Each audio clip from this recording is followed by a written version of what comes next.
English phonetics is my profession and my hobby. I'm very interested in phonetics. I have been all my life. When I was quite young, even before I went to university, I thought phonetics seemed very interesting. I read books borrowed from the public library. I thought, this is interesting. And when I had the opportunity as an undergraduate to study phonetics, I seized it. We had to be very dedicated because the university normally worked only Monday to Friday, but the phonetics course was on Saturday morning, so it was a time when most students were free and didn't go to lectures, but I did, and I thought they were very, very interesting, the lectures on phonetics, and I decided that's what I want to do, so I became a postgraduate. I did a master's degree in general linguistics and phonetics. And when I'd done that, I was very fortunate because I got a job straight away as an assistant lecturer at UCL. And I've been there all my life, ever since. I'm very fortunate because I've been able to combine my enthusiasm with my profession and earn money doing what I enjoy doing, which is studying sounds, human speech sounds, sounds of various different languages. Well, you've invited me here to talk about English phonetics, but I think perhaps I do need to emphasize from time to time that I'm interested in all languages. I try to find out about as many different languages as I can. Well, for today's talk, I've chosen a variety of topics, 8 different topics from within English phonetics, which I hope offer us something interesting to talk about. And the first of these topics is the question of syllable structure. Now, this is a respect in which languages of the world differ very much from one another. At one extreme, there are languages where there are no syllables that end in consonants.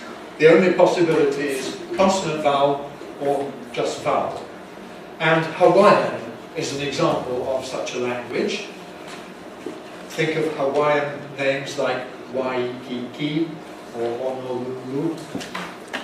And what happens to the English expression Merry Christmas in the mouths of Hawaiians? It becomes Meli Kaliki Maki, because that's the nearest they can get to it within the syllable structure and the consonant system and the vowel system of Hawaiian English. Well, Japanese is not quite as extreme as Hawaiian, but it's very similar.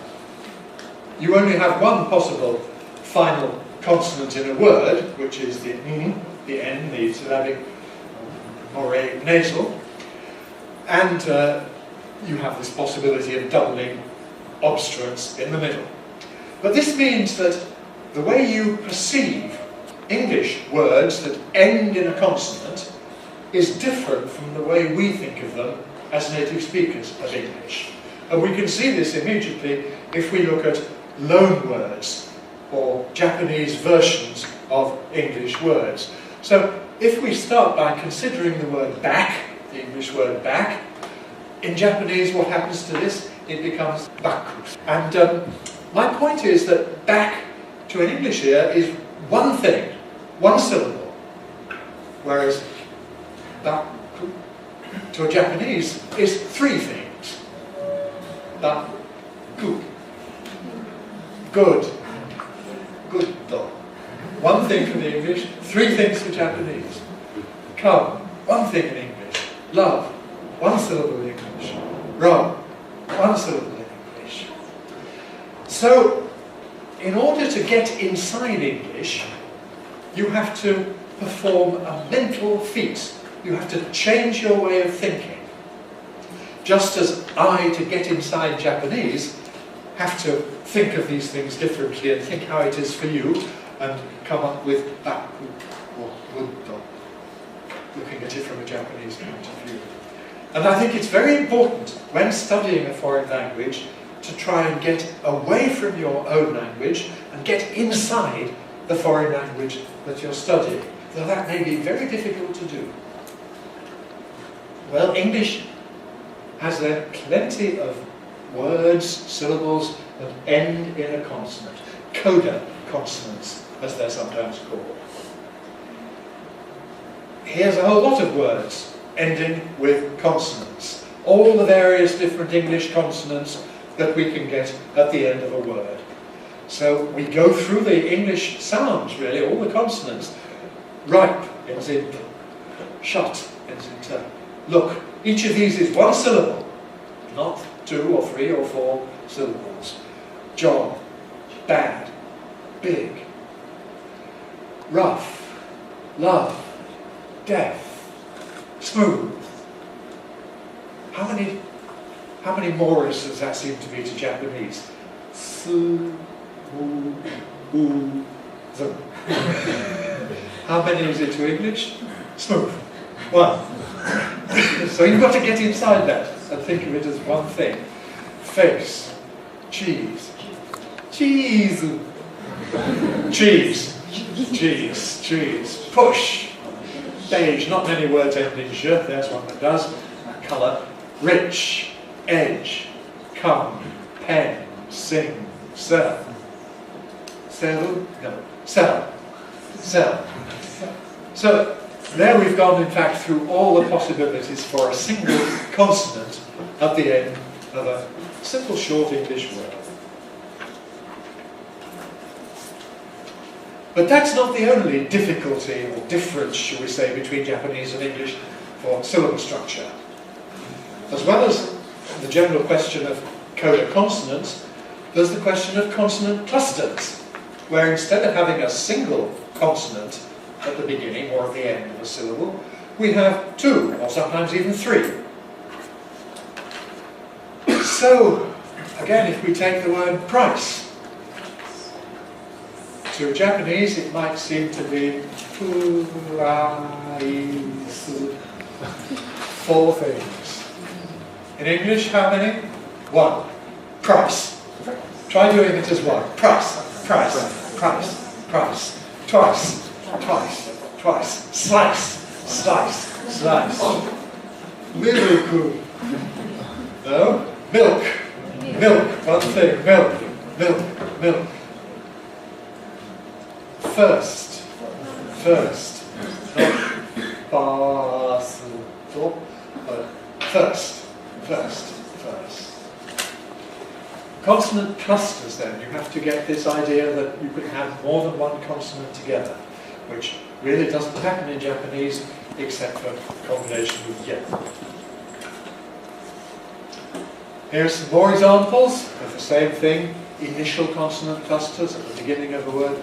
Pray, bread, train, queen.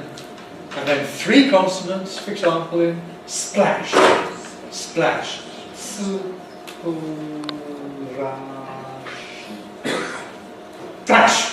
1 syllable in English.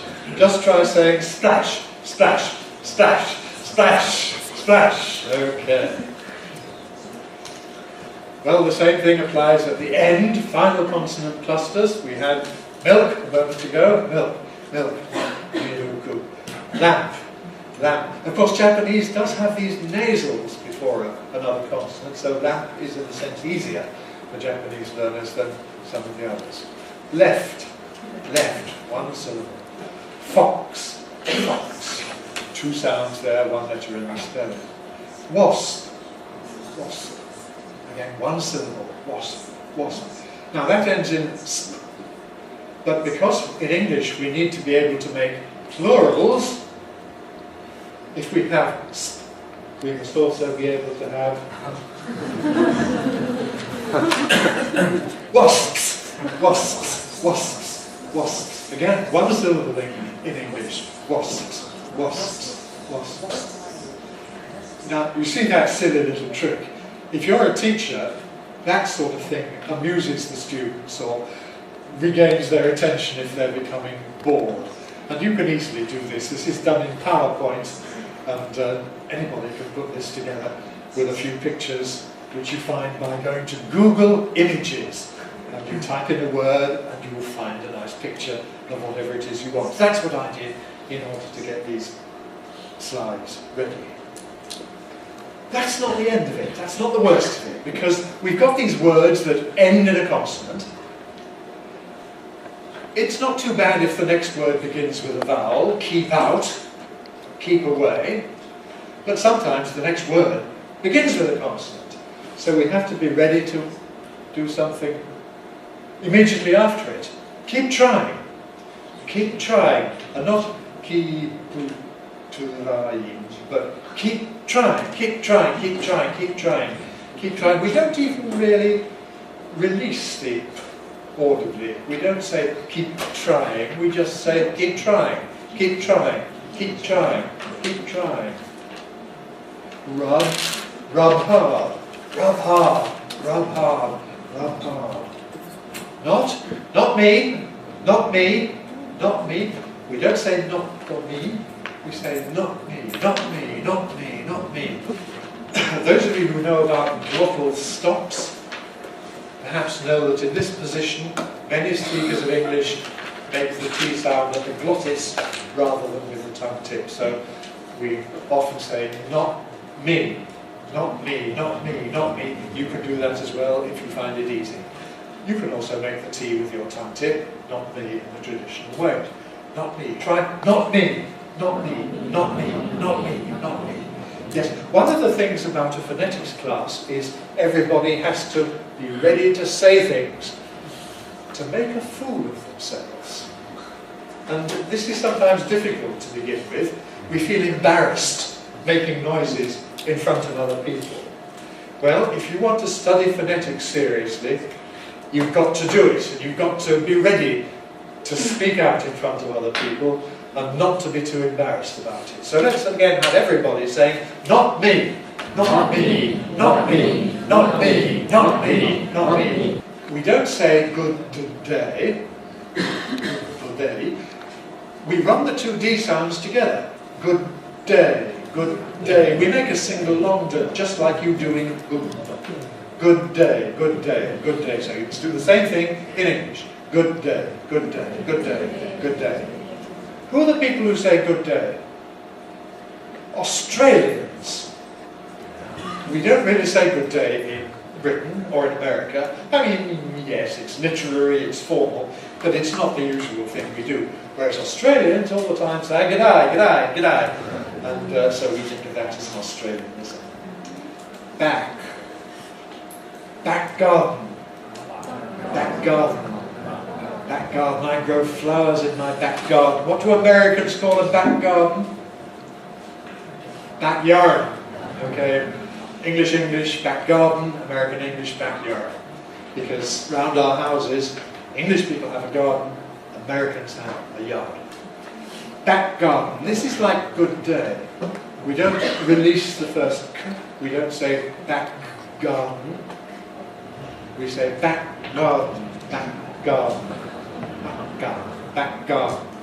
Big, big, big brother. He's my big brother. Big brother, big brother. Try it. Big brother, big brother, big brother, big brother, big brother. How many syllables? Big brother. 3. Big brother. 3. So you've got to get away from big brother into big brother, big brother, big brother. Well, we can go on doing this rough. I think you can all make a good F sound, can't you? Even though you don't have it in Japanese, you the lower lips and the teeth. Rough, they've, same thing voiced, both. Smooth, difficult sounds for beginners. Twice, these, push. But we've got to do these before another consonant. Rough shape, rough shape, rough shape. They've broken, they've broken, they've broken, they've broken. I chose that specially for you with B following V. Then you've got to do both. They've broken, they've broken. Both sides, both sides. Not both sides, both sides, both sides, both sides. Smooth skin, smooth skin, smooth skin. Twice that, twice that, twice that. Means twice as much, twice that. These things, these things. What are these things? What are these things? These things. Push back, push back, push back. Okay, the general principle then is we've got to be able to put words one next to the other and to flow smoothly from one to the next. A little bit of theory. Plosives consist of three parts, three phases. The organs of speech come together. If we take a P sound like in happy, the lips come together, happy. Then they stay together, that's called the hold. Happy. Then they come apart, that's called the release. Happy, happy. You can see my lips coming together, staying together, separating. Happy. What happened in good day? Well, we had an approach at the end of good. We had a release at the beginning of day, but between them we had a long hold. We didn't have a separate approach, hold, release for the two Ds. We don't say good day, we say good day. And sometimes we have a special kind of release in English, and we need to look at that. There are two particular kinds of release I want to consider. The first of them is called nasal release. And this comes in words like suddenly, suddenly, suddenly. Or in phrases like good night, good night. Now what's special here? Well, we bring the tongue tip up to the alveolar ridge to make the D in the usual way, good, or sud. But we don't then bring the tongue away again. We don't say sud something or good something. No, we keep the tongue there and we move something else. What do we move? The soft palate. The soft palate which decides whether the air goes through the nose or not. We keep the tongue in place, we can feel the tongue. We move the soft palate, which we can't feel. But you can perhaps hear it. My tongue is not moving, my soft palate moves. Suddenly, suddenly, suddenly, suddenly, suddenly. Indeed, then the tongue tip stays there on the alveolar ridge for the end, suddenly. And the sides of the tongue move, but the tongue in the middle stays in place. And so we change from to to the L. Suddenly. Suddenly. The tongue tip doesn't move throughout the whole DNL sequence. I can show you this by biting it. Suddenly. Suddenly. And of course I'm exaggerating, I don't normally push my tongue out. But that's what's happening. You can see the tongue tip suddenly, suddenly, suddenly, suddenly, suddenly, suddenly, suddenly. So it's quite difficult. Suddenly, suddenly. Same thing happens in good night. We go straight from D to A. We don't say good night, we say good night, good night, good night. And you must be able to do this whenever you have a D immediately followed by an N. Good night, good news. And of course in everyday words like didn't, couldn't, good night. Good night. The other special kind of release is called lateral release. Lateral release happens in a phrase like good luck, or a word like bottle. Let's consider good luck. Here we've got a D sound. We make the D in the usual way, tongue tip up to alveolar ridge, good. That stops the air entirely. The air is held behind this barrier. Now the tongue tip stays in place. It's going to be needed for the L. How do we make an L sound? Contact in the middle, but free passage at the sides. That's how you make an L, as I hope you know. And we take the shortest route to get from one position to the next, which means the tongue tip doesn't move. What happens is the sides of the tongue come down. Good luck, good luck, good luck, good luck, good luck, good luck, good luck, good luck, good luck, good luck. Badly, badly, sadly, sadly, Same thing happens in bottle, except here the T is voiceless. Bottle, bottle, bottle. And again, the tongue tip stays in place. Bottle, bottle, bottle, bottle. Where the L is syllabic, as in a word like bottle, there is now another possibility. Some people don't make a lateral at all for an L here. They make a kind of vowel sound, or, and say bottle, bottle, bottle.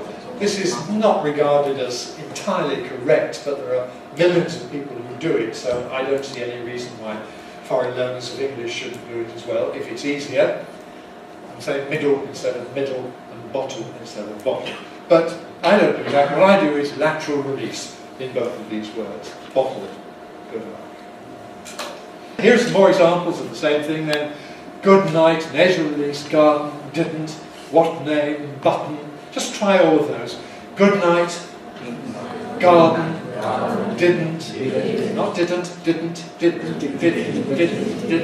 what name, button, button. Okay, lateral release, badly, good luck, middle, not long, bottle.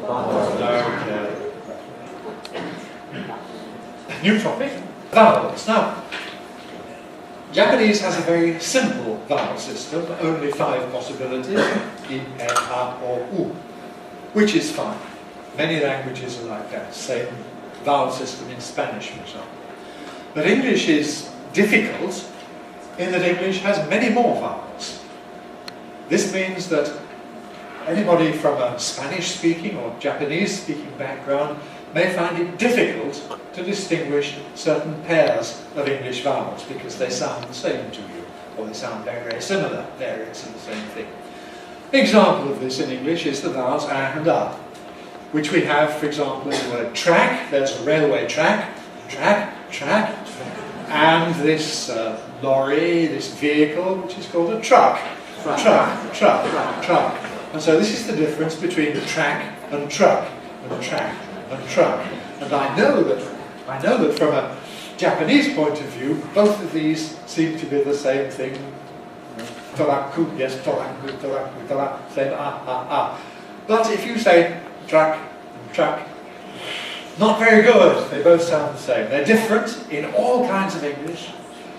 American English, British English, Australian English, any kind of English. We always got a difference. We don't all make it in exactly the same way, but we all have a difference. Track, truck, track, truck. In most kinds of English, a is fronter, more like a. Track, truck is backer, more like o. Truck, track, truck, track, truck. Now, whenever we have this kind of problem, it is not just a problem of you pronouncing. It's also, very importantly, a problem of you hearing the contrast. Because unless you can hear it reliably, you probably are not going to be able to reproduce it reliably. This is why we encourage everybody to do ear training. Ear training means the teacher demonstrates the difference, as I have done, and then chooses one, and you have to say which it is. So, you know left and right. The track is on the left. The truck is on the right. Now, on the left or on the right, where is this one? The track. Where is that? Track. Track. Left. Good. Truck. Where's this one? Truck. Right. You can do it even by showing, you know. So point at the track. Everybody point at the track. Good. The track. The truck. And that'll make it easier to hear the difference in future. And that also will make it easier for you to reproduce the difference. Where's your hat? Where's your hut? A hat is for wearing. That's like track. A hat. A hut is a simple kind of house that you could live in. Where's your hut? Hut, hat, hut, hat. And then phrases that have both of them in. Did you see much of the match? Did you see much of the match? Much like truck, match like track. much, match. Did you see much of the match? You try saying it. Did you see much of the match? Again. Did you see much of the match? Did you see much of the match? Right, and supposing you're very shy and you don't want to do this in class. Well, one thing you can do, if you have a friend, and you can practice with a friend, is you could give one another ear training. That will test both of you. Because if you take track and truck, and you say to your friend, now which is this? Truck. And your friend says, on the right. And you say, good, that's fine. But you've also demonstrated that you have done it right. And actually, if the friend says, oh, that's the one on the left, then you just make a little note, and maybe you don't even say that they're wrong, it's you who was wrong. Because it's the two of you together communicating this. Of course, if you've got access to a native speaker, that's even better, but you can certainly practice it with a friend. Ear training, very important. The other thing you need to think about is the relationship between spelling and sound. Because, all right, supposing you can distinguish track and truck, do you know which sound to use in which word? And in my experience, Japanese undergraduates very often don't know which, and even Japanese postgraduates, even Japanese master's students specializing in phonetics, often don't know which to use in which word. And yet the rule is very simple. If you know the spelling, you can predict the pronunciation with certainty. If the spelling is the letter A, well, there are various possibilities, but one of the possibilities is A, as in track. But there is never the possibility of A, as in truck. If the spelling is A, it's never A. So we have, for example, hat, pack, ram, stack, have, gather, tram, all have A. If the spelling, on the other hand, is U or O, well, they have various possibilities for reading, but it might be A, as in truck, but it's never, never, never A. So, hut, cup, run, stuck, all with the letter U. With the letter O, love, mother, come, and with OU together, trouble. I'm sorry if that's not very bright. This isn't a very bright projector. Maybe I should have used a different colour. But anyhow, colour. Another good example of a word. Is it colour or is it colour? Spelling is O, the first syllable I'm talking about. So it must be A. It cannot be A.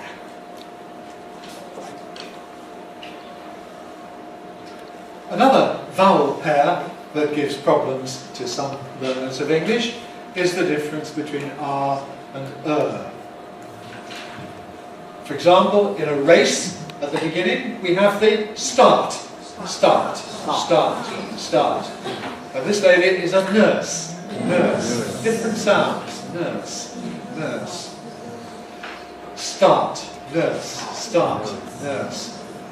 This is my heart. Heart, heart.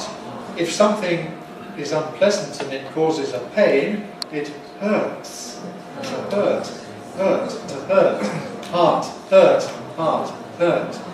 Up in the sky, we can see the stars. Star, star, star. If you put sugar in your coffee, you then have to stir it. Stir, stir, stir. Star, stir, star, stir, star, stir. If you speak American English, you've still got the problem. In American, it's heart and hurt, star and stir, and the start and the nurse. So the extra comes in both cases, but you must still distinguish the vowels. What happens when you borrow English words with into Japanese?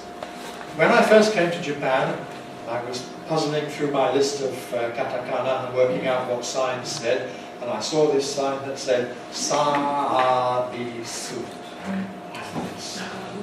What English word could that possibly be? Ah, service! Because, yes, is mapped onto R. So it's not obvious to English people that that would happen. you must try and get inside the mind of the English, for whom is a different sound, a quite different sound from R. And here's a phrase that has them both in. The first part. The first part. Try saying that. The first part. The first part. The first part. The first part. What do you notice there about the consonants? The first part. Did I put the first part? No, I didn't. Because in English, when we have a word like first, and the next word begins with a consonant, we very frequently drop the T sound, we omit it, we leave it out. We don't say first part, we say first part. That's easier. You too can do that. It can make your speech sound more fluent and more native-like. The first part. Try saying the first part, leaving out the first T. The first part. Everybody? The first part. The first part. The first part. The first part. I'm sure you all know about this. Consonant problems. Again, contrasts. And again, whenever we have a difficulty like this, we must do ear training. We must learn to hear the difference as well as make it. Alright, you know about the two lips compared with the lip of the teeth. But you must also hear the difference. There we've got a boat, a boat, a boat. Here we've got a vote, vote, a vote. Point to the boat. Point the boat. Please, everybody, point to the boat. Point to the boat, yes. Point to the vote. Vote. Point to the vote. Vote. Point to the vote. Point to the boat. Vote. Good. Can you do it without seeing my lips? Point to the boat. Point to the boat. Point to the vote. Good, you're hearing the difference. And this one, of course, is very famous. L and R. Light. Right. Light. Right. Light. Right. With my English, and with most British people's English, you can, if you can see them, use a visual cue. Look at my lips. I say light, light, light, but right, right, right. Do you notice that I round my lips from right, right, right? Some people even make the R sound entirely with the lips and say right, right, right. So that's an extra help to hearing the difference. Another thing that people often find helpful is to imitate Americans who go all the time, which of course is the R sound, right, right, right. Well, we don't do that quite the same in English, but we do have it briefly at the beginning of right, and not at the beginning of light. Yeah. Lots of minimal pairs of words, different in meaning. Yes, did we collect it or did we correct it? We corrected it. Corrected it. Corrected it. Okay. This is known as a deliberate mistake, because it then gives me an opportunity to demonstrate what I'm talking about. I did a correction. This is a collection of words, and I did a correction in my collection. A correction in my collection. Fly, fry, fly, fry. Point to the fly. Point to the fry. Fry. Point to fry. Point to fry. Vowels. In some languages, vowels really don't change in response to differences of stress or pitch or tone or whatever. That's true in Japanese, that's true, for example, in Greek or Spanish. But in English, like in Russian, we have processes of vowel reduction or vowel weakening. And in this case, the stress on a word tends to have an influence on the vowel quality. So we see this if we compare Japan, Japan, Japan, Japan, with the adjective Japanese. Japanese. Notice the vowels. A in Japan, where pan is stressed, but in Japanese. Japanese, where the first syllable, the Japanese stress, Japanese, and Japanese. And there are hundreds, thousands, tens of thousands of words in English where we have this kind of relationship, and the vowels change as the stress changes. So here's another example: anatomy, anatomy, anatomy, anatomy, but anatomical, anatomical, anatomical, anatomical. So it's important to get this reduction, this vowel reduction, because that's the way you get the right rhythm, and the rhythm is very important in the language. Japanese has a mora-based rhythm. Each mora occupies the same time. English doesn't. English goes by stressed syllables, and in order to get this stress-based rhythm in English, you must have a beat every time there's a stressed syllable, and unstressed syllables fit in between the stressed ones.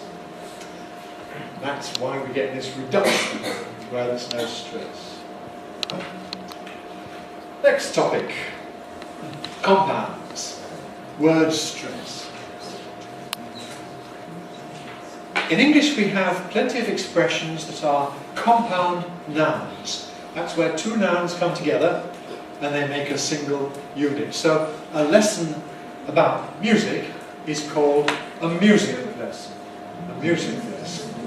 And the important thing here is the stress. Because what happens is that the first element is treated as stronger and the second element as weaker. So we don't say music lesson, we say music lesson, music lesson, music lesson, music lesson.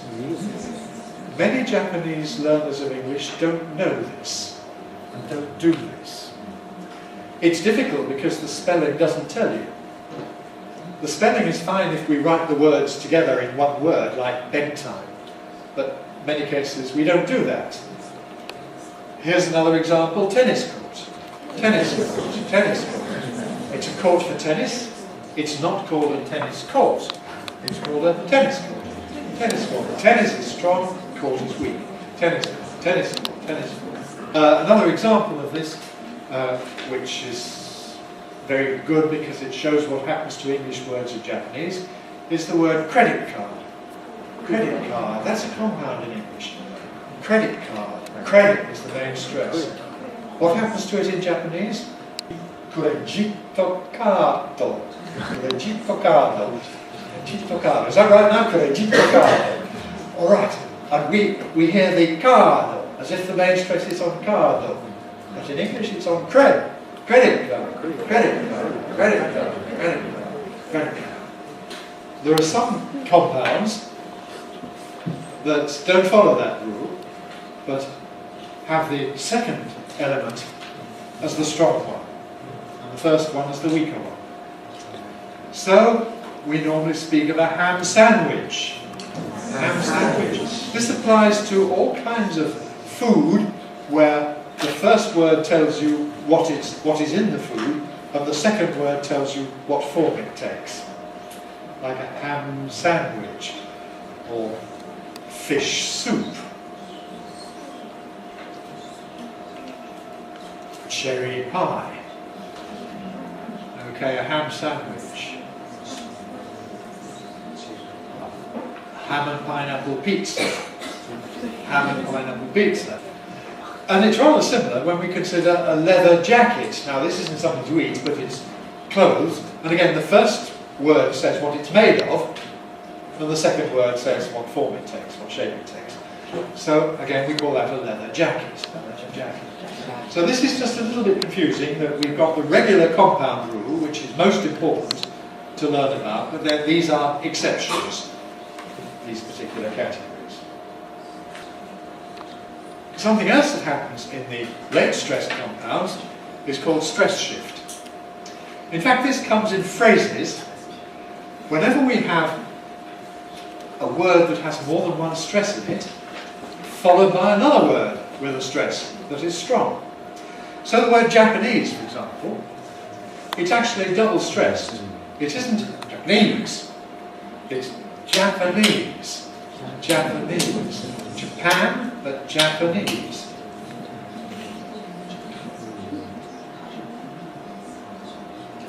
Who are those people over there? Oh, there's some Japanese. Japanese. But they're Japanese tourists. Japanese tourists. When we've got another word following with a strong stress, then we suppress the second of these two. And so you hear Jap as the only stress. Japanese tourists, Japanese people, Japanese people. And this applies to, again, hundreds, thousands of words in English that have double stress. In my dictionary, long pronunciation dictionary, I have a special symbol, a wedge mark, to warn you about words where this happens, when they're in their own position. It applies, for example, to the teen numbers, to numbers like 16. 16. What do we say when 16 is followed by another stressed word? 16 people. 16 people. 19, but 1990. 1990. If I hear somebody say 1990, I know that's not a native speaker of English, because they haven't applied this stress. When London was being built, there was a farm called Tottenham Court, and that had main stress on the court. Well, that farm disappeared hundreds of years ago, but leading to it, where it was, there is now a road, a well-known road, called Tottenham Court Road. And we see the same principle, that Tottenham Court, when it's followed by road, then becomes Tottenham Court Road, Tottenham Court Road, Tottenham Court Road, Tottenham Court Road.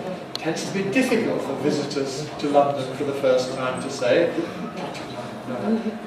So just practice it, Tottenham Court Road, and say it fast, the way that Londoners do. Tottenham Court Road, Tottenham Court Road. The last topic I want to consider is intonation. One or two things about intonation.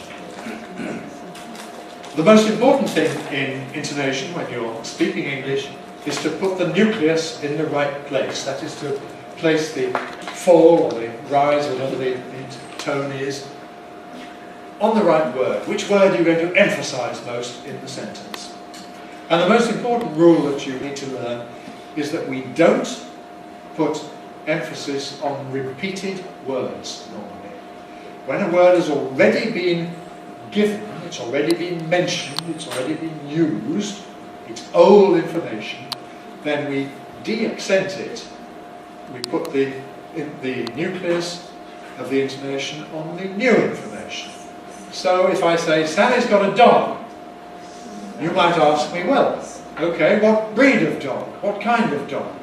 And you can hear, you don't say, what breed of dog? Because we know it's a dog. We've just mentioned dog. We emphasize the new stuff. What breed of dog? What kind of dog? This applies very generally whenever a word is repeated. Not even just a word, when an idea is repeated. Shall we walk to the restaurant? We know we're going to a restaurant. I've invited you out this evening. How are we going to get there? Shall we walk there? Shall we walk to the restaurant? Yes, in fact, I prefer to go on foot. I'd like to go on foot. To go on foot means the same as to walk, so we don't emphasize it. Can I introduce you to the manager? Here he is. Oh, no, that's okay. Actually, I've already met Mr. Jenkins. Mr. Jenkins is the manager. By using his name, I show that I know him already, and I don't emphasize it because it's shared information between the two people. It's not new. The nucleus of the intonation goes on the new information, the met. I've already met him. Another kind of word that you have to be careful about is words that have very little meaning of their own, empty words as we call them. Now, you probably already know that we don't emphasize pronouns. Normally, we say tell me, not tell me. If you say tell me, that's in contrast to telling somebody else, but normally tell me, Thank you. I can't see her. Okay, you might say, have a word with him. Or alternatively, you can say, have a word with the guy. And this is just idiomatic English. The guy, the man, means the same as him. It's somebody, but we're not going to bother about who it is.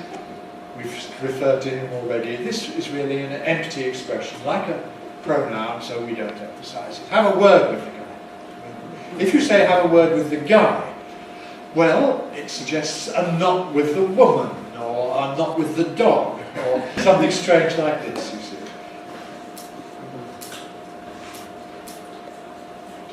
What do you think of Mary? I can't stand that woman. That woman means her. I can't stand that woman. That woman. Empty in this context. We've had a nice evening together. What shall we do now? Let's go back to my place. My house, my flat, my room. Let's go back to my place. Well, we know we're going to some place, so that's not a very important word. The big question is, shall we go to mine or shall we go to yours? Let's go back to my place. You've made a terrible mistake. The problem is, can you keep it secret? No, you've really got to confess it. What are you going to tell people? Well, the point about tell in English is it has to have an object. It's not grammatical to say, what are you going to tell? You've got to have an object, so we put in people. But we don't need to emphasize it, it's very empty. What are you going to tell people? What are you going to tell people? What would it mean if you said, what are you going to tell people? What are you going to tell people? Well, that's very strange because it seems to be a contrast between telling people and telling the dog, or telling God, or something other than people, which of course is not what you mean probably. If you don't mean that, then you must put the nucleus on tell. What are you going to tell people? The train was crowded, so we decided to catch a later one. Just very little quick things about intonation. First of all, going down. Some people find it difficult to distinguish a fall from a rise. That's a fall. Ah, oh, right, da, da. And one very simple rule to remember in English is that exclamations must have a fall. So if you're going to say wow, you say wow, wow. Try doing that. Wow, wow, wow. That is a fall. See if you can think. Wow, wow. Ah. Can you hear that fall? The voice starts high and comes down low. Now, that's a metaphorical expression in English, high and low. And I think you perhaps don't quite have that metaphor in Japanese. So, understand it. Ah. My eyebrows will go, ah. My body goes, ah. Professor Taniguchi will go, ah. Ah. All this way. Yeah. Depends on which way you're writing. It's this way. Falling. Wow. Wow. Marvellous. Marvellous. So, anytime you're not quite sure is it a fall or a rise, think of wow and compare it with that. That's a fall. What a beautiful day. There's a fall day. What a beautiful day. What a beautiful day. How lovely to see you again. How lovely to see you again. See you again. All of them have to have a fall. If you make a mistake in English or you fall over, you say, whoops. Whoops. Have you heard that interjection? Whoops. Whoops. Do you have the same thing in Japanese? No. Whoops. Well, an interesting thing about whoops or oops in English is that it must have a rise. Whoops. Going up. Whoops. Whoops. So with English learners, just as I tell them to think of wow for a fall, I tell them to think of whoops for a rise, to remember which is a fall and which is a rise. We use rises, of course, most typically in yes-no questions, questions that could be answered yes or no. So we say, for example, did you come here often? There's a rise, often, often. Don't take any notice of what happens earlier on. The important point is what happens from the nucleus onwards. Did you come here often? Often, often. Have you been here long? Long, long. long. Would you like some tea? Tea, tea. Would you like some tea? Tea. What is important and difficult in English is question tags, or tag questions, call them whichever you like, where in fact we have a choice between falls and rises, but they have different meanings. So, in writing it looks the same. Number one is, it's snowing, isn't it? It's snowing, isn't it? Fall, fall. Number two is, it's snowing, isn't it? It's snowing, isn't it? Fall, then rise. In spoken English, we make a great deal of use of tag questions like this. And they have different meanings because the falling one isn't really a question at all. It's just a way for me to make a point and make sure that you agree with me before we go on to the next one. We can both see the snow coming down from the sky. Look, it's snowing, isn't it? I don't expect you to disagree with me. You can see that that's true, I can see that that's true. Falling tags. On the other hand, if I can't see, if I'm away from the window, I want you to look out and tell me, then I might say, it's snowing, isn't it? Isn't it? I'm not sure. I'm asking you. You can tell me, yes it is, or no it isn't. That's the difference in the meaning of these two tags. We do this a very great deal in conversation. And I know that sometimes learners of English feel shy or too silent because they don't know what to say. And very often what we say is just automatic, and it involves question tags. So, in fact, this happened this morning. We noticed that the weather had changed. I think it was Professor Taniguchi said to me, it's raining, isn't it? And I immediately, automatically, without thinking, said, yes, it is, isn't it? Then I thought, that's a very good example. Note it down and put it in my lecture. So here it is. That's what I naturally said. Just to me, I hear what you say, I agree, nothing much. Yes, it is, isn't it? Yes, it is, isn't it? So you try doing that. It's raining, isn't it? It's raining backwards and forwards, making statements backwards and forwards. But it establishes good relations between the two people in the conversation. And that's what's very difficult when you're a language learner. Okay, let's go back to this one, elliptical answers. This is a good example of intonation differences which are absolutely firm and where it would sound ridiculous if you use the wrong intonation. We can use expressions like, no, I don't, in two different meanings. One where it's the answer to a question. Do you drive to work every day? Answer, no, I don't. I go by bus. No, I don't. Two forms. That's just the simple, straightforward answer to a question. On the other hand, if I say, you keep complaining, and you want to disagree with me, contradict me, you might say, no, I don't. No, I don't. And there we have a fall plus a rise. And that is the pattern we use for contradicting somebody's statement. Not for answering a question, but for contradicting something. You've never been to England, have you? Yes, I have. This is all rather complicated for Japanese because I know yes and no work in a different way with negative questions. But that's what we would say. If I say, you haven't been to England, have you? And you want to disagree? Yes, I have. Yes, in disagreement in English. So, no, I don't. Disagreement, contradiction. Here's this one I was just talking about.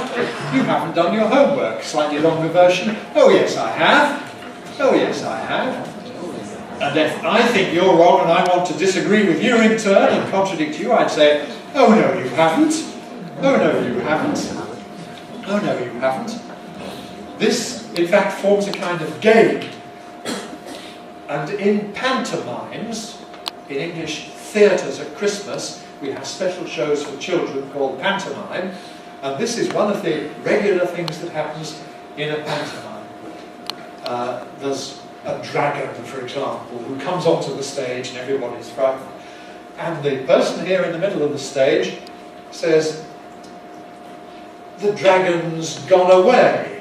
The dragon puts his head round, and the children all say, "Oh no, he hasn't.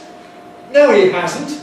And the actor turns and the dragon has disappeared again. "Oh yes, he has.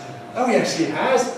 And then he comes back and the children shout, "No, he hasn't." And so you get this backwards and forwards.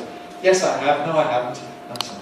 So you can imitate that and make your own little games about it. That's the end of this lecture, but I'm going to finish by mentioning the UCL summer course, and I hope that some of you will be able to visit. Some of you already have been to the summer course. I hope we'll welcome many more of you in England. Thank you very much.